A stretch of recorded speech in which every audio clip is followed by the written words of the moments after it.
अस्सलाम जी, मैं हूं राना अहमद शहीद और आप देख रहे हैं मेरा यूट्यूब चैनल। आज की वीडियो में हम बात करेंगे has to, have to, had to, shall have to और विल हैव टू के इस्तेमाल के बारे में। तो चलते हैं पहले हैज़ टू और हैव टू के इस्तेमाल की तरफ।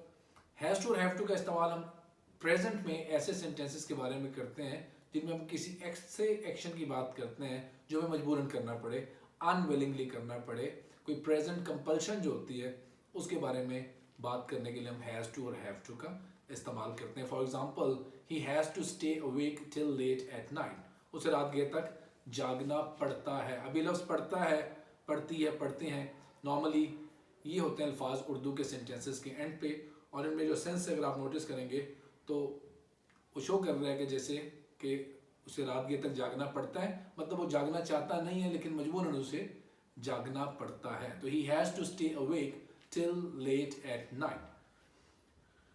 ऐसे ही फॉर एग्जाम्पल जी, she has to look after a big family, उसे एक बहुत बड़ी फैमिली को लुक आफ्टर करना पड़ता है, उसकी देखभाल करना पड़ती है, मतलब वो शायद मजबूरन ऐसा काम कर रही है, उसका दिल तो नहीं करता लेकिन मजबूरन अनविलिंगली उसको ये काम करना पड़ता है। She has to look after a big family.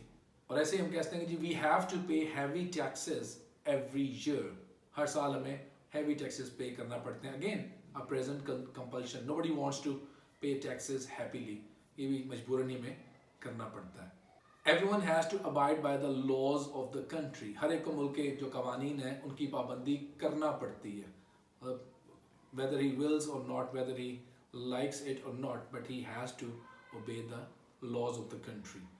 तो ये तो थे हैज़ टू और हैव टू के फिक्रे। अब जब इनको नेगेटिव में हमने कन्वर्ट करना होता है तो हम क्या करते हैं, इन सेंटेंसेस को नेगेटिव में कन्वर्ट करने के लिए हम डू नॉट हैव टू और डज नॉट हैव टू का इस्तेमाल करते हैं वर्ब की फर्स्ट फॉर्म के साथ। अब डज नॉट का इस्तेमाल ही, शी, इट और सिंगुलर नाउन के साथ करते हैं, तो नेगेटिव सेंटेंसेस में डज नॉट हैव टू का इस्तेमाल जो है वो हम करेंगे ही, शी, इट और सिंगुलर नाउन के साथ, और बाकी सबके साथ करेंगे डू नॉट हैव टू। अब ये जो सेंटेंस था कि he has to stay awake till late at night, जब इसको नेगेटिव में कन्वर्ट करेंगे तो हम कहेंगे he does not have to stay awake till late at night. ऐसे ही जब हम कहते हैं कि she has to look after a big family, negative में होगा she does not have to look after a big family. और हमारा थर्ड सेंटेंस था जी कि we have to pay heavy taxes every year, negative में हो जाएगा we do not have to pay heavy taxes every year. We के साथ डू नॉट हो जाएगा, ही और शी के साथ हमने ऊपर डज नॉट हैव टू का इस्तेमाल किया था।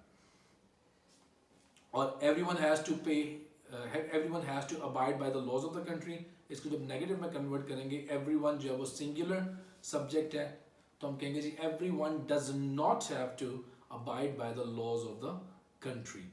जब इंट्रोगेटिव में इन सेंटेंसेस को हम कन्वर्ट करेंगे तो हो जाएगा कि does he have to stay awake till late at night, does she have to look after a big family, do we have to pay heavy taxes every year, or does everyone have to abide by the laws of the country। तो ये थे जी present में ऐसे sentences जो किसी compulsion को जाहिर कर रहे होते हैं, ऐसे एक्शंस जो हम अनविलिंगली कर रहे होते हैं, अपनी बहुत ज़्यादा खुशी से नहीं कर रहे होते। अब ऐसे ही सेंटेंसेस अगर पास्ट में आ जाएं तो फिर हम क्या करते हैं, पास्ट में अगर उर्दू के सेंटेंसेस पे हम अगर हम उर्दू के सेंटेंसेस के बारे में देखें तो पास्ट में उर्दू के सेंटेंसेस के एंड में नॉर्मली पढ़ता था, पढ़ता था, पढ़ती थी, पढ़ते थे, या पढ़ा, पढ़ी, पढ़े के लफ्ज़ जो हैं वो आते हैं। अब सेंटेंस है जी he had to go through a difficult period last year, गुज़श्ता साल उसे मुश्किल वक्त में से गुजरना पड़ा। ओके, ऐसे ही they had to spend a considerable amount of money on their family needs, उन्हें अपने ख़ानदानी घर की जो ज़रूरियात थी उनके ऊपर कंसिडरेबल अमाउंट, मतलब खासी माकूल किस्म की रकम जो है, काफ़ी ज़्यादा रकम जो है वो खर्च करना पड़ी। वैसे हमारा थर्ड सेंटेंस पास्ट में किसी कंपल्शन को जाहिर करने के लिए हम कहते हैं the criminal had to surrender before the police. अब क्रिमिनल को पुलिस के सामने सरेंडर करना पड़ा, हथियार फेंकने पड़े। जब इनको नेगेटिव में हम करेंगे, पास्ट में किसी भी कंपल्शन का जिक्र करने वाले सेंटेंसेस को जब हम नेगेटिव में कन्वर्ट करते हैं तो फिर हम डिड नॉट हैव टू का इस्तेमाल तमाम सब्जेक्ट के साथ करते हैं। फॉर एग्जांपल जब हमने कहा जी he had to go through a difficult period last year, जब इसको हम नेगेटिव में कन्वर्ट करेंगे तो तो हम कहेंगे जी he did not have to go through a difficult period last year. उसे लास्ट ईयर मुश्किल वक्त में से गुजरना नहीं पड़ा. अब जो फिक्रा था हमारा, they had to spend a considerable amount of money on their family needs. जब इसको नेगेटिव में हम चेंज करेंगे तो हम कहेंगे they did not have to spend a considerable amount of money on their family needs.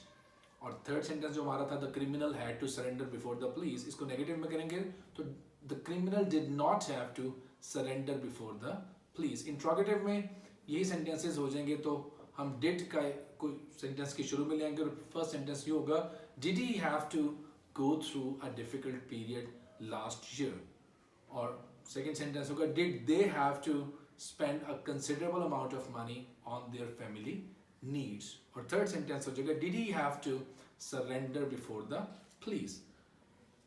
अब फ्यूचर के सेंटेंसेस जब हम किसी कंपल्शन का जिक्र कर रहे होते हैं तो उनमें हम क्या करते हैं, हम उनमें shall have to और will have to का इस्तेमाल करते हैं और again first form of the verb का इस्तेमाल करते हैं. फॉर एग्जाम्पल हम कहते हैं जी he will have to return his friend's loan at every cost. उसे हर कीमत पर अपने दोस्त का जो कर्ज है वो वापस करना पड़ेगा. तो ऐसे सेंटेंसेस में उर्दू के फिक्रों में एंड पे नॉर्मली पड़ेगा, पड़ेगी, पढ़ेंगे ऐसे अल्फाज आते हैं. They will have to attend the meeting willy nilly. Willy nilly means चाहे वो चाहे या ना चाहे, चाहते ना चाहते हुए उन्हें मीटिंग को अटेंड करना पड़ेगा. willy nilly का मतलब होता है चाहते ना चाहते हुए, मतलब whether you like it or not.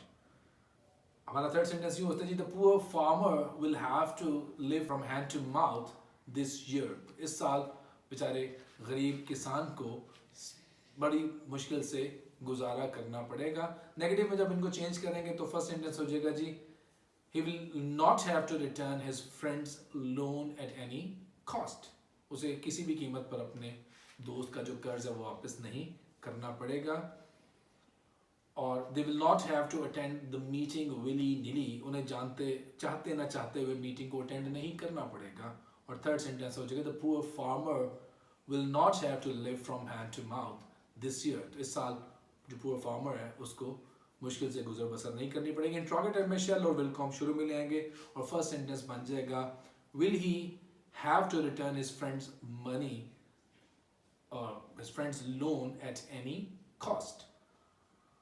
They will have to attend the meeting willy nilly. Interrogative में हो जाएगा will they have to attend the meeting willy nilly.